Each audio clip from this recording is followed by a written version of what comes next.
Assalamu alaikum everyone. Today I'm back with another video on the do's of CV writing, and this is the last in the series of CV writing. Today we're going to talk about how to correct mistakes and errors. So we need to generally look into closely three of the areas to correct mistakes and errors or to make sure our CV is free of from mistakes and errors. First one is the spelling, grammatical and formatting mistakes. Secondly, the consistency in terms of tone, font and format.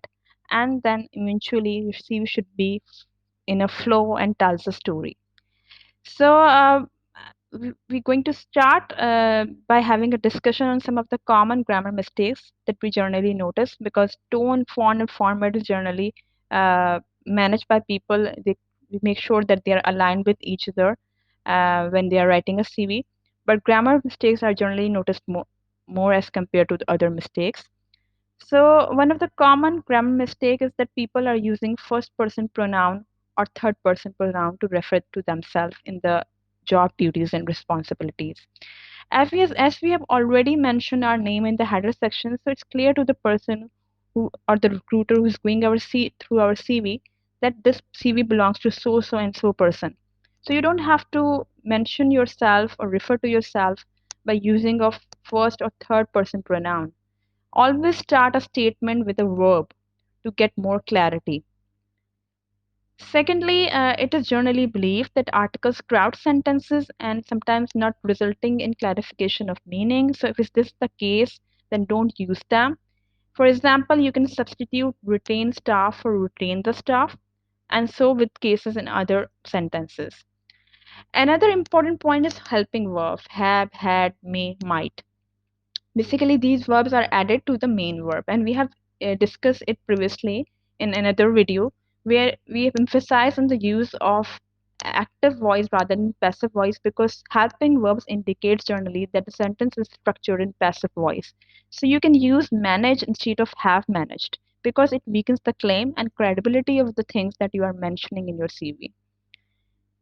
Being verbs like am, is, are, was, and were. So they basically generally suggest a state of existence rather than a state of motion. So it is generally believed that avoid using being verbs, like used monitored preposition instead of prepositions were monitored. Then shift in tenses. Uh, this is one of the common mistake that generally notice in CVs.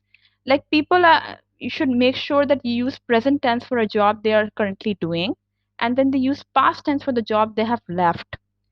Like one of the mistake I recently noticed in one of the CVs that person has mentioned in his CV that I'm working in this organization from 2008 till now, but he described all the duties and responsibilities in past tense though he's already working and doing them.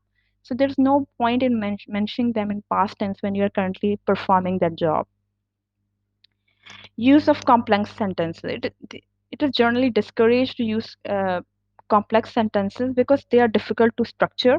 There are high chances that you commit more grammatical mistakes. And secondly, they are very lengthy, and recruiters do not have so much time to look into details. So please make sure that you keep your sentence concise and to the point, so that person can go through it and find the detail to it. Other common mistakes that are generally noticed or observed is use of abbreviations or jargons, then overwriting, and then incorrect spelling of the organization you are working for. So please generally look for them and correct them if you are doing. So hope you find this video effective.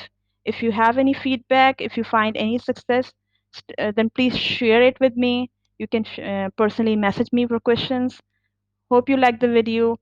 Take care and Allah Hafiz.